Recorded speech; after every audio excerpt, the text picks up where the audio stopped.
जितना किसी देश के पास सोना होता है उतनी उसकी अर्थव्यवस्था मजबूत होती, जितना उसके पास स्वर्ण होगा। आपको पता भारत के पास कितना सोना हुआ करता था? आज की डेट में तो फिर भी थोड़ा लूट लिया गया, लेकिन ऐसा इतिहासकार बताते हैं कि अगर आप इतिहास पढ़ेंगे भारत का, तो भारत देश में सोने के जो सिक्के होते थे ना, वो बोरियों में भर भर के लोग घर में रखते थे, इतना स्वर्ण हुआ करता था। इतना समृद्ध देश था भारतवर्ष। आज भी है, पर आज थोड़ा कुछ ऐसी विडंबना हो गई जिससे भारतीयों ने अपनी मूलता को पीछे छोड़ दिया। भारतीयों को लगा कि जितना हम अंग्रेजी बनेंगे उतना हम ज़्यादा महान कहलाए जाएंगे, पर उनको ये नहीं पता कि सारा विश्व भारत के आगे कभी नतमस्तक हुआ करता था। भारत क्या है? सोने की और विश्व का विश्व गुरु कहा जाने वाला भारतवर्ष है। हाँ, उस भारतवर्ष की जो परंपराएं हैं, उस भारतवर्ष की संस्कृति है। चलो मैं तो यहाँ थोड़े दिन के लिए आती हूँ, आप तो यहाँ रहते हो, आप बताइए। मैं सिर्फ संस्कारों की बात कर रही हूँ, सिर्फ संस्कृति और संस्कारों की। अगर उसके हिसाब से देखा जाए तो दुनिया में सबसे अच्छा देश कौन सा?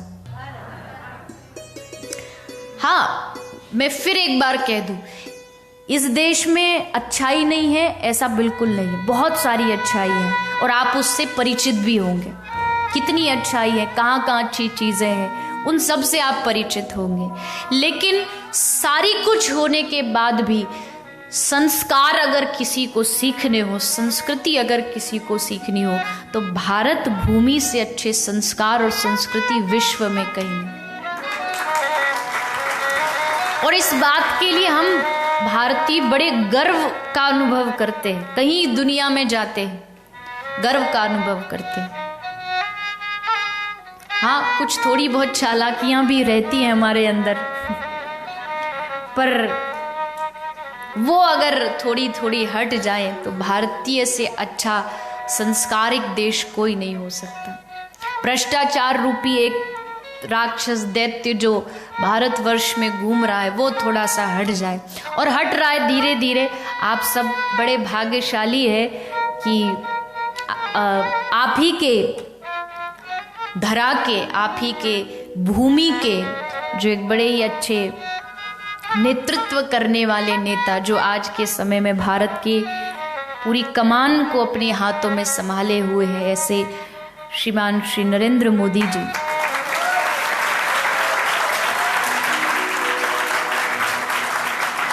सबको, ऐसा नहीं आपको, सबको जो भारत में रहता है या भारत से बाहर या जो संस्कृति से प्यार करता है, उसको आशा है कि हमारे देश के धरोहरों को अब बचाया जा सकता है। हमारी गाय शायद अब बच सकती है, कोई ऐसा निर्णय आ सकता है जिससे हमारी गौ माता की रक्षा हो।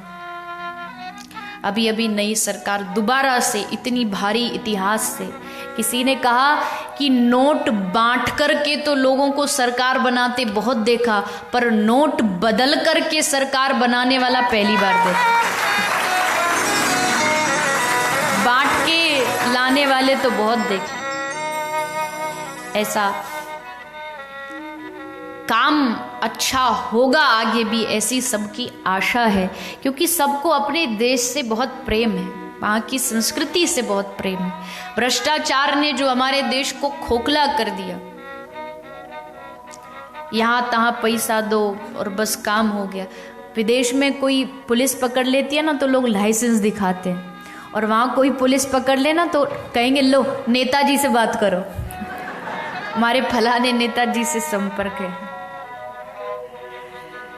कुछ छोटी छोटी कमियां हैं, मैं खैर यहाँ उन सब कमियों को गिनाने के लिए नहीं बैठी, लेकिन वो हम सब दूर करेंगे ना तो भारत देश से अच्छा देश कोई नहीं। और देश, किसी ने कहा और देश भी भगवान के अंग है, जितना भी विश्व है भगवान का अंग है, लेकिन भारत भगवान की धड़कन है। और जब तक धड़कन चलती है तब तक शरीर चलता है। जब तक भारतीयों में धर्म जिंदा है तब तक पूरे विश्व में धर्म जिंदा रहेगा।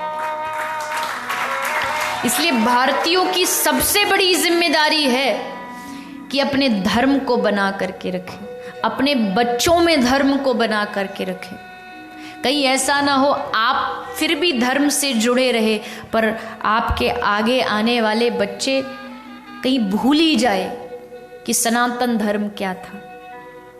मैं बार बार कहूँ, कमाइए, पैसा कमाइए, जॉब करिए, सब कुछ करिए, लेकिन इतना भी मत करिएगा कि कहीं आपके बालकों के लिए, बच्चों के लिए आपके पास उनको अपने संस्कार देने की फुर्सत ना हो। किसी ने कहा कि पैसों की भूख क्या लगी, कमाने निकल गए। पैसों की भूख क्या लगी, कमाने निकल गए, और जब तक पैसे आए तब तक हमारे जमाने निकल गए। जब तक पैसे आए तब तक हमारे जमाने निकल गए। बच्चों के साथ बैठने की फुर्सत नहीं निकाली, और जब फुर्सत मिली तब तक बच्चे कमाने निकल गए। जब तक थोड़ा समय आया तब तक उनकी जिंदगी आगे बढ़ गई। कमाइए, खूब कमाइए, लेकिन थोड़ा समय अगर आप सब थोड़ा निर्णय कर लें, छोटे छोटे घर में जो बच्चे होते हैं उनको थोड़ा सा आप सैटरडे संडे अपने घर में ही बैठ के, मैं नहीं कहती कहीं बाहर उनको ये करिए, लेकिन आप भी अगर आपस में बैठ के कहें कि चलो आज थोड़ी देर हम संकीर्तन करें, सब बच्चे बैठ के हम संकीर्तन करें, छोटेपन से, बचपन से।